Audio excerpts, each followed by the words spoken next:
Hello everyone. As we know, because of lockdown, we all are at home. I hope you all are safe at home. Students, today we are starting science, chapter number 3, chemical reactions and equations. As we know, last year we have learned 1 to 20 elements. 1 to 20 elements with their symbols, atomic numbers, atomic mass numbers and their valences. So you know 1 to 20 elements. So while we are starting this lesson, we see first basic questions related to this lesson. So first question, what are the types of elements?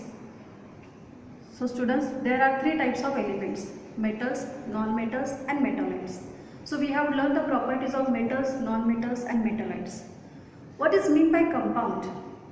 Compound means 2 or more molecules when they combine to form a compound.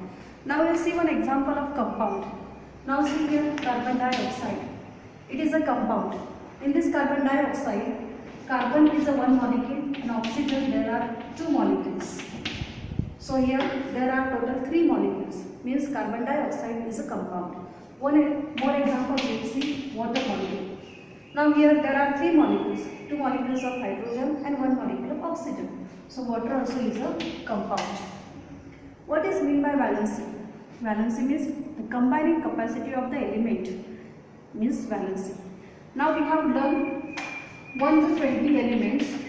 In 1 to 20 elements we will see one example of carbon.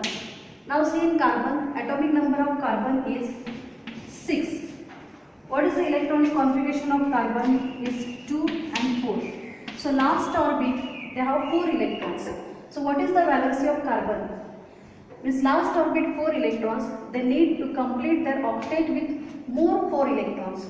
So here they need last orbit more 4 electrons. So the valency of carbon is 4. One more example we will see. Oxygen. Atomic number of oxygen is 8. Electronic configuration of oxygen is 2 and 6. Last orbit there are 6 electrons. To complete last orbit with octet, they need 2 more electrons. So it will complete their octet. So we need 2 electrons, means the valency of oxygen is 2.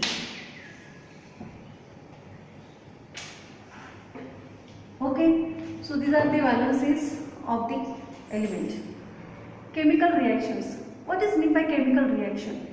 Students, chemical reactions is a compound which is formed into new substance, but that change is a permanent change.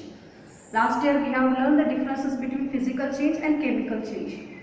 So we know what is meant by physical change. Physical change, there is no new substances formed, but in chemical change, new substances formed. Chemical change is irreversible change, but physical change is a reversible change.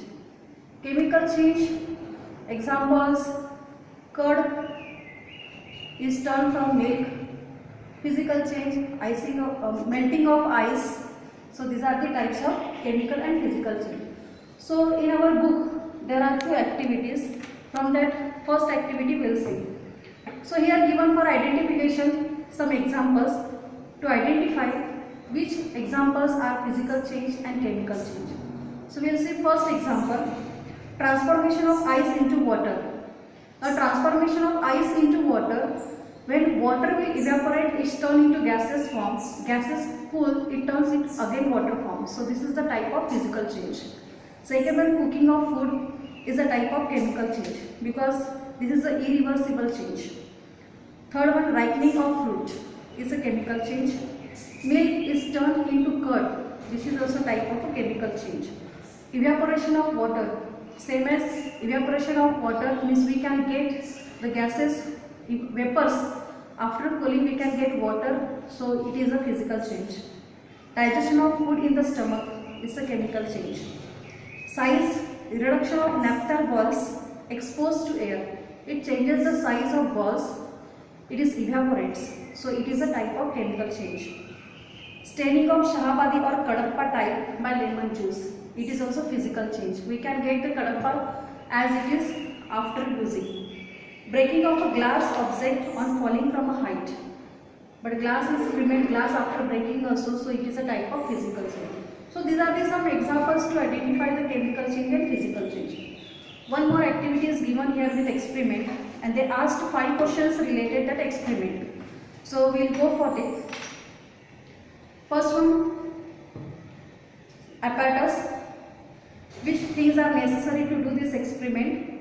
Thermometer, evaporating dish, tripod stand, funnel and burner. These are the apparatus are needed. Which chemicals are needed for this experiment? Limestone powder. Limestone is calcium carbonate, copper sulfate, calcium chloride, potassium chromate, zinc, sodium carbonate and phthalic anhydride. So these are the chemicals are needed to do this experiment. So in this experiment, they asked one example. You have to take 1 spoonful of limestone powder in an evaporating dish, and you have to heat strongly for that calcium carbonate. So what will form? We will see with the reaction.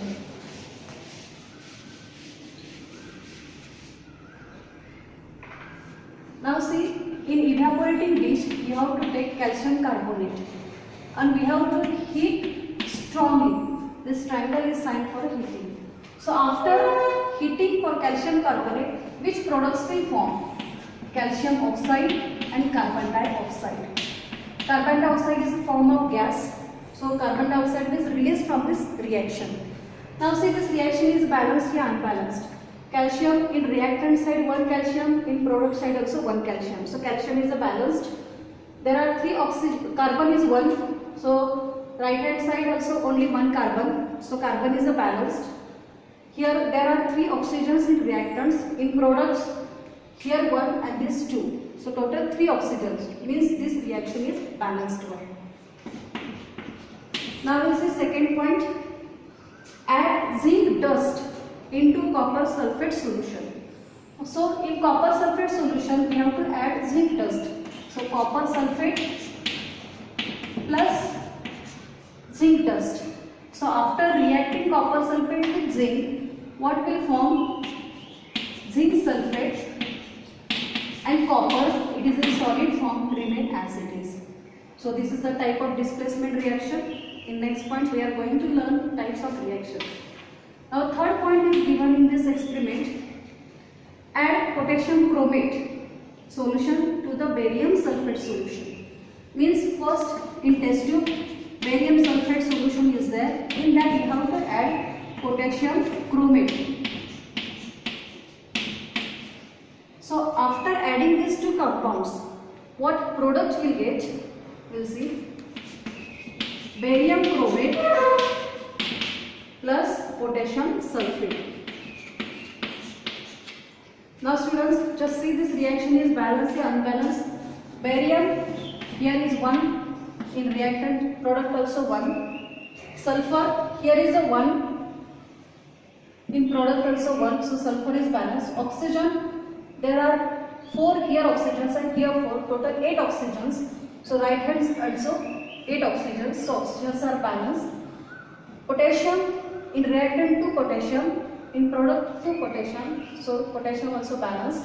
Chromium here 1, this side also 1. So this reaction is balanced reaction.